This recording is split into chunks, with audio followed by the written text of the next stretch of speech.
Hello മക്കളെ, welcome back to Arcanex. It's me Serin Vadakkan. എടാ, നിങ്ങളുടെ ഓണ പരീക്ഷയ്ക്ക് ഒരു മുട്ടൻ പണി വരുന്നുണ്ട്. നിങ്ങളുടെ സ്കൂളൊക്കെ നിങ്ങൾ ഇങ്ങനെ കേട്ട് വരുന്നുണ്ടാവും. എന്നാലും എക്സാക്ട് ആയിട്ട് നമ്മുടെ മാത്തമാറ്റിക്സിൽ എന്ത് മാറ്റങ്ങളാണ് കഴിഞ്ഞ വർഷത്തെ ഓണ പരീക്ഷയും ഈ പ്രാവശ്യത്തെ ഓണ പരീക്ഷയും തമ്മിൽ ഉണ്ടായിട്ടുള്ളതെന്ന് ജസ്റ്റ് ഒന്ന് നോക്കിയാലോ. ഒന്നാമത്തെ ചേഞ്ച്, കഴിഞ്ഞ വർഷം 29 ചോദ്യം ഉണ്ടായിരുന്നു, ഈ പ്രാവശ്യം 26 ചോദ്യമേ ഉള്ളൂ. എത്ര? 29-ൽ നിന്നും 26 കുറഞ്ഞു. 3 ചോദ്യം ലാഭായില്ലേ? യെസ്. നെക്സ്റ്റ്, അടുത്തത് കാണുമ്പോൾ നിങ്ങൾ ഒന്നുകൂടി ഞെട്ടും. ഇവിടെ നോക്കടാ, കഴിഞ്ഞ പ്രാവശ്യം നിങ്ങൾ അറ്റൻഡ് ചെയ്യേണ്ട ക്വസ്റ്റ്യൻ എന്ന് പറഞ്ഞാൽ 21 എണ്ണായിരുന്നു. 29 ചോദ്യം ഉണ്ടായിരുന്നു, 8 എണ്ണം എന്തായിരുന്നു? ഓപ്ഷൻ ആയിരുന്നു. എന്നാൽ ഈ പ്രാവശ്യം അങ്ങനല്ല. 26 ചോദ്യം ഉണ്ടെങ്കിൽ 26 നിങ്ങൾ അറ്റൻഡ് ചെയ്യണം. ഇപ്പം കഴിഞ്ഞ പ്രാവശ്യം 1 മുതൽ 4 വരെയുള്ള ചോദ്യത്തിൽ ഏതെങ്കിലും 3 എണ്ണം അറ്റൻഡ് ചെയ്താൽ മതിയായിരുന്നു. നിങ്ങൾക്ക് 1 വേണേ ഒഴിവാക്കാം, 2 വേണേ ഒഴിവാക്കാം, 3 വേണേ ഒഴിവാക്കാം, അല്ലെങ്കിൽ 4 ഒഴിവാക്കാം. ഇതിൽ ഏതെങ്കിലും ഒന്ന് നിങ്ങൾക്ക് ഏതാണോ അറിയാത്തത് അത് നിങ്ങൾക്ക് ഒഴിവാക്കാമായിരുന്നു. പക്ഷേ ഈ പ്രാവശ്യം അങ്ങനെ അല്ല. ഈ പ്രാവശ്യം സബൊക്കെ ഉണ്ട്, ഓർ ക്വസ്റ്റ്യൻ ഒക്കെ ഉണ്ട്. പക്ഷേ ഒന്നാമത്തെ ക്വസ്റ്റ്യൻ അതിൽ എ അല്ലെങ്കിൽ ബി എന്നുള്ള രീതിയിലാണ് ക്വസ്റ്റ്യൻ ഉണ്ടാവുക. ഒന്നാമത്തെ ക്വസ്റ്റ്യൻ തന്നെ ഓർ ക്വസ്റ്റ്യൻ വരും നല്ല കേട്ടോ. ഏതെങ്കിലും 3-4 ക്വസ്റ്റ്യൻസിൽ എ അല്ലെങ്കിൽ ബി അറ്റൻഡ് ചെയ്യാം. പക്ഷേ ഈ എയും ബിയും ഒരേ ചാപ്റ്ററിൽ നിന്നുള്ളതായിരിക്കും. അതുകൊണ്ട് തന്നെ നമുക്ക് 26 ചോദ്യമുണ്ടെങ്കിൽ 26 എണ്ണവും അറ്റൻഡ് ചെയ്യണമെന്നാണ് ഇപ്രാവശ്യത്തെ പുതിയ ഓണപരീക്ഷയുടെ പാറ്റേണിൽ വരുന്നത്. നെക്സ്റ്റ് പോയിന്റ്, കഴിഞ്ഞ പ്രാവശ്യത്തെ ഓണപരീക്ഷയ്ക്ക് ടോട്ടല് 110 മാർക്സിന് ക്വസ്റ്റ്യൻ ഉണ്ടായിരുന്നു, 110 മാർക്കിന് ചോദ്യം ഉണ്ടായിരുന്നു. ഈ പ്രാവശ്യം 80 മാർക്കിന് ചോദ്യമുള്ളൂ.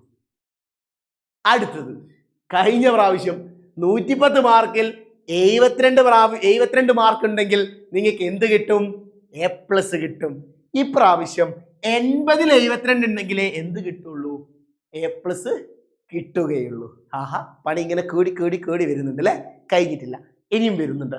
കഴിഞ്ഞ പ്രാവശ്യം ഏറ്റവും മിനിമം മാർക്ക് എന്ന് പറഞ്ഞാൽ 2 മാർക്കായിരുന്നു. അതിറ്റാല് 3 ക്വസ്റ്റ്യൻസ് ആയിരുന്നു.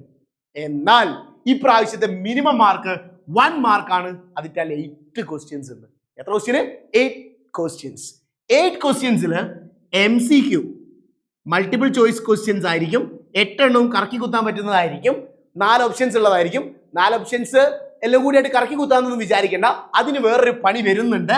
പണി ഈസ് ഓൺ ദ വേ. അത് നമ്മൾ അടുത്ത വീഡിയോയിലായിട്ട് പറയും. ഓക്കെ, ആ പണി അവിടെ കിടക്കട്ടെ. അതിന്റെ പുറമെ നിങ്ങൾക്ക് ഇവിടെ അസേഷൻ ആൻഡ് റീസണിങ് എന്ന് പറയുന്ന മോഡൽ, അതായത് 2 സ്റ്റേറ്റ്മെന്റ് തരും. സ്റ്റേറ്റ്മെന്റ് എയും സ്റ്റേറ്റ്മെന്റ് ബിയും തന്നിട്ട് അതിൽ ശരി ഏതാ, മീൻസ് എ ശരിയാണ്, ബി തെറ്റാണ്, ബി ശരിയാണ്, എ തെറ്റാണ് എന്നുള്ള രീതിയിലുള്ള ക്വസ്റ്റ്യൻസും ബി എയുടെ കാരണമാണ് എന്നുള്ള ക്വസ്റ്റ്യൻസ് ഒക്കെ വരുന്നുണ്ട്. നിങ്ങൾ പ്രാക്ടീസ് ചെയ്തിട്ടുണ്ടാവും വിചാരിക്കുന്നു. പ്രാക്ടീസ് ചെയ്തില്ല നമ്മുടെ ചാനൽ കാണാൻ മറക്കണ്ട. നമ്മുടെ ചാനലിലെ ഷോർട്സിൽ അങ്ങനത്തെ ക്വസ്റ്റ്യൻസ് ഒക്കെ അവിടെ വ്യക്തമായിട്ട് നമ്മൾ ചെയ്യുന്നുണ്ട്. Yes, moving to the next. നമ്മുടെ ചാപ്റ്ററിലെ മാത്തമാറ്റിക്സിലെ 5 ചാപ്റ്റേഴ്സ് ആണ് എക്സാമിനുള്ളത്. ഈ 5 ചാപ്റ്റേഴ്സിന്റെ വെയിറ്റേജ് എന്താന്നുള്ളതാണ്. വളരെ ഈസിയാണ്. അരിത്തമെറ്റിക് സീക്വൻസ് അല്ലെങ്കിൽ സമാന്തര ശ്രേണി എന്ന് പറയുന്ന ആദ്യത്തെ ചാപ്റ്ററിൽ നമുക്ക് 18-ന്റെയും 20-ന്റെയും ഇടയിലുള്ള മാർക്കാണ്. എത്രയാണ്? 18-ന്റെയും 20-ന്റെയും ഇടയിലുള്ള മാർക്കാണ് പരീക്ഷയ്ക്ക് വരാൻ പോകുന്നത്. നെക്സ്റ്റ്, സർക്കിൾസ് ആൻഡ് ആംഗിൾസ് എന്ന് പറയുന്നത് 22 to 25 മാർക്സിന് ഏകദേശം 2ാമത്തെ ചാപ്റ്ററിൽ നിന്ന് വരും. അതിൽ 3ാമത്തെ ചാപ്റ്ററിലേക്ക് കടക്കുമ്പോൾ 17 to 20 ആവും. 17 മുതൽ 20 വരെ ആവാം. അടുത്തത് മാത്തമാറ്റിക്സ് ഓഫ് ചാൻസ്, സാധ്യതകളുടെ ഗണിതം എന്ന് പറയുന്ന ചാപ്റ്ററിൽ 13 മുതൽ 15 വരെയാണ് മാർക്ക് വരാനുള്ള സാധ്യത. ആൻഡ് ദ ലാസ്റ്റ് ചാപ്റ്റർ, നിങ്ങൾ ആരും പ്രതീക്ഷിക്കാത്ത വലിയ പല സ്കൂളുകളിലും എടുക്കാത്ത ചാപ്റ്ററാണ് സെക്കൻഡ് ഡിഗ്രി ഇക്വേഷൻ. ഈ ചാപ്റ്ററിൽ നിന്നും ഏകദേശം 9 മുതൽ 12 വരെ മാർക്കിനുള്ള ചോദ്യങ്ങളും വരാം എന്നാണ് നമുക്ക് കിട്ടുന്ന വിവരങ്ങൾ.